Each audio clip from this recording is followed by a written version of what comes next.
Irmãos e irmãs, celebramos hoje a memória de São Joaquim e Santa Ana, que eram os pais da Virgem Maria e, consequentemente, avós de nosso Senhor e Salvador Jesus Cristo. E a liturgia nos dá essa graça de olharmos para essas duas figuras, esses dois santos, aquilo que eles vivenciaram diante de Deus, aquilo que também é o contributo deles para a história da salvação, para a história da igreja e também para cada um de nós aquilo que nós podemos extrair desta memória, desta liturgia do qual nós estamos vivenciando e celebrando nesse dia.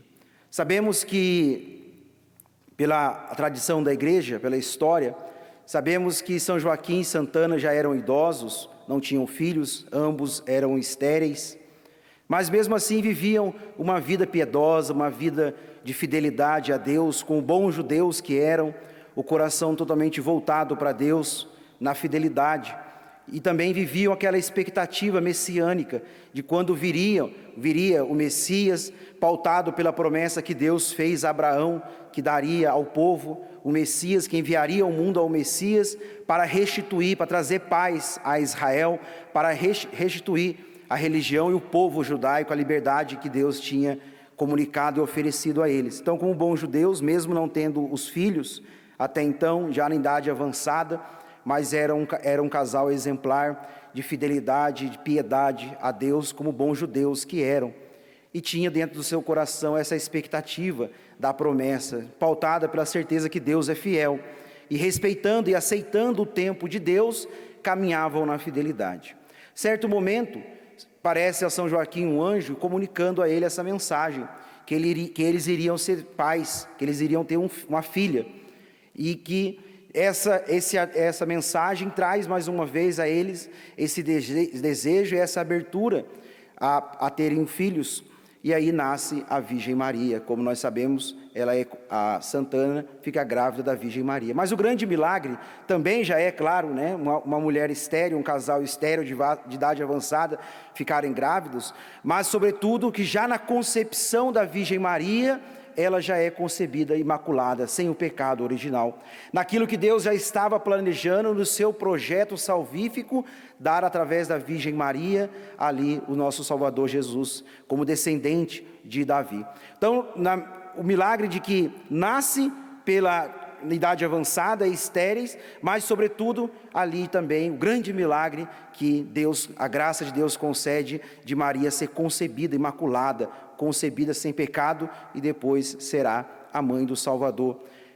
Primeira realidade, primeiro ensinamento que essa liturgia nos extrai, trazendo desse pequeno resumo que eu faço da vida deles, é que nós precisamos cada vez mais confiar no tempo de Deus, esperar o tempo de Deus. Um casal piedoso, um casal fiel, um casal que até então não tinha os filhos. Nós sabemos o contexto judaico, que os filhos sempre representam a bênção de Deus, e não ter um filho é como que se não fosse abençoado, mas mesmo assim eles continuavam vivendo, amando e buscando a Deus e esperando o tempo de Deus, e foram surpreendidos. Para nós também, amados irmãos e irmãs, claro, sem dúvida temos esperado muitas coisas de Deus, existem promessas de Deus sobre a nossa vida, mas nós, como filhos de Deus, como filhos do Pai das misericórdias, como homens e mulheres reconhecendo a fidelidade de Deus, reconhecendo que Deus é o Senhor de todas as coisas, precisamos ter a humildade também de esperar, de respeitar, de aceitar o tempo de Deus em nossas vidas. Eles não murmuraram, eles esperaram e foram surpreendidos por Deus. Se tornaram os pais da Virgem Maria, se tornaram os pais daquela que iria gerar e gestar o Filho de Deus, a mãe do Salvador. Primeiro ensinamento para nós, que nós precisamos extrair dessa liturgia, é essa confiança em Deus no tempo dEle, do jeito dEle. Se nós reconhecemos que de fato Deus é Pai, Deus é bondoso, Deus sempre tem o melhor para os seus filhos, para cada um de nós, nós precisamos trazer isso para a nossa vida e, reconhecendo essa bondade, essa paternidade, essa misericórdia de Deus, também nos fazer esperar o tempo de Deus em nossas vidas. Claro, na nossa humanidade nós queremos as coisas que se resolvam o mais rápido possível, que aquela pessoa seja convertida o mais rápido possível, que nós amamos, tantas coisas que nós queremos isso mas a nossa confiança não pode ser abalada diante da demora de Deus.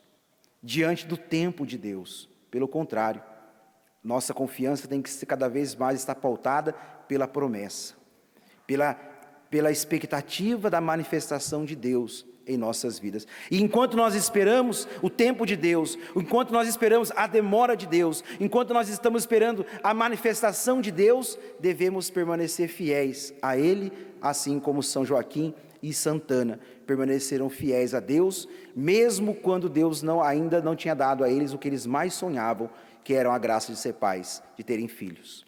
O segundo ensinamento que essa liturgia nos extrai é a partir do ensinamento de São João Paulo II.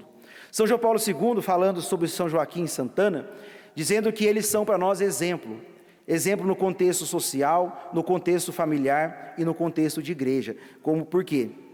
Porque eles viviam essa fidelidade e eles, já idosos, construindo a sua vida já, tendo filho, a Virgem Maria já em idade avançada, foram homens e mulheres que foram um casal que primeiro guardaram a fé judaica, e transmitiram essa fé judaica à Virgem Maria.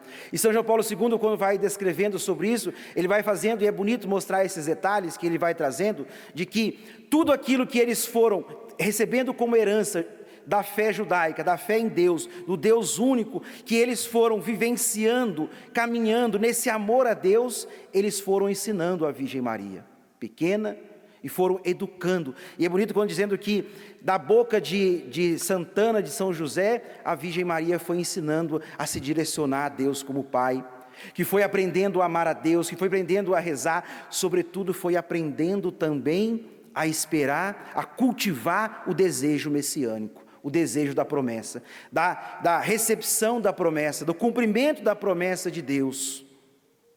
O que eles aprenderam da fé, eles transmitiram, eles comunicaram à Virgem Maria. Eles ensinaram a Maria a rezar, a amar a Deus e cultivar dentro do coração o desejo messiânico, a expectativa messiânica. Trazendo para nós hoje, dentro dessa liturgia, percebemos, amados irmãos, que nós como cristãos, nós também temos como parte da nossa identidade cristã, como parte da nossa missão, como discípulos que nós somos de Jesus Cristo, transmitir a fé. Sobretudo em tempos difíceis que nós vivemos, ao ataque à família, ao ataque aos valores cristãos, que nós muitas vezes ficamos apontando as dificuldades do mundo e esquecemos de viver a nossa missão, de contribuir para que os valores do Evangelho, para que os valores do Reino de Deus sejam concretizados também no contexto familiar e no âmbito social também. Muitas vezes nós gastamos tempo e energia em apontar o erro do mundo, em apontar aquilo que o mundo tem feito contra nós, contra a igreja, contra as famílias. Nós ficamos apontando para as ideologias que devem ser denunciadas, sim, mas esquecemos de transmitir os valores. O que adianta eu dizer que aquela ideologia é errada e contrária ao Evangelho, se eu também não dou a contraproposta à verdade de Jesus? Olhar para esses santos também e renovar dentro do nosso coração esse desejo, e nós como cristãos, discípulos e missionários que somos, que devemos também transmitir os valores do Evangelho dentro da nossa casa, os pais para os filhos. Da mesma forma que Santana e São Joaquim e Santana liam a palavra de Deus, ensinavam a palavra de Deus à Virgem Maria, rezavam, ensinavam, inseriam ela cada vez mais nos preceitos judaicos. Nossas famílias têm fechado os olhos para os valores de Deus e deixando que o mundo ensine e forme os nossos filhos. Precisamos, aqueles responsáveis, pais pelos filhos, os pais responsáveis pelos seus filhos, também assumirem isso. É necessário tirar o celular e dar mais Deus para as pessoas. É necessário tirar a vida virtual e mostrar e implantar no coração os valores do Evangelho. O que será da nossa sociedade amanhã se nós não plantarmos o Evangelho na nossa cultura no hoje? Toda a devassidão que muitas vezes nós vemos e sentimos dói no nosso coração, ver o mundo caminhando, sobretudo o nosso Brasil tão católico, tão cristão, caminhando por situações tão complexas e difíceis, de desvalores, e nós permanecemos com os braços cruzados. A liturgia nos provoca e nos faz também reconhecer que nós somos responsáveis para contagiar o mundo com o Evangelho de Jesus. Precisamos contagiar o mundo com o Evangelho de Deus, de Jesus, que está dentro dos nossos corações. O terceiro ensinamento que podemos extrair dessa liturgia, primeiro, é esperar o tempo de Deus, confiança diante do tempo de Deus. O segundo é reconhecer que nós portamos a grande verdade, que é Jesus Cristo, e nós devemos transmitir, devemos levar, devemos contagiar o mundo e, sobretudo, as nossas famílias, diante de tantos ataques que nós enfrentamos com os valores do Evangelho. E a terceira realidade nos faz também olhar para nós, diante de uma cultura tão imediatista, diante de uma cultura hedonista, buscando os prazeres, somente os prazeres. Olhar para esses dois santos idosos nos faz reconhecer que a vida faz uma curva. A vida, ela não é perene, não é eterna neste mundo, ela é eterna no céu.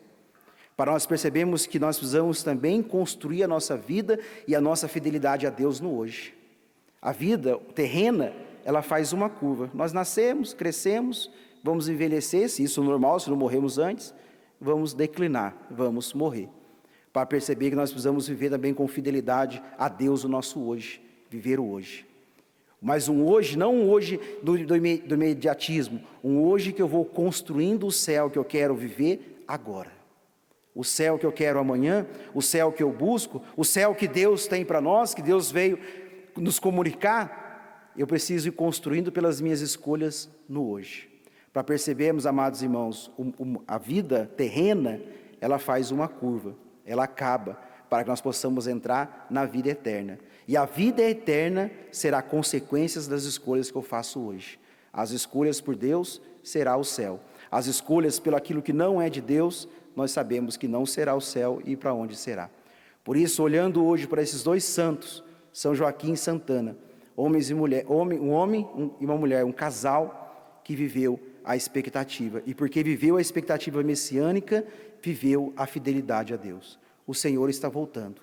Sejamos fiéis a Ele, enquanto Ele não volta, semeemos com a nossa vida, com o nosso testemunho, o Evangelho neste mundo, para que cada vez mais pessoas possam conhecer e amar a Deus a partir do nosso testemunho. Louvado seja nosso Senhor Jesus Cristo.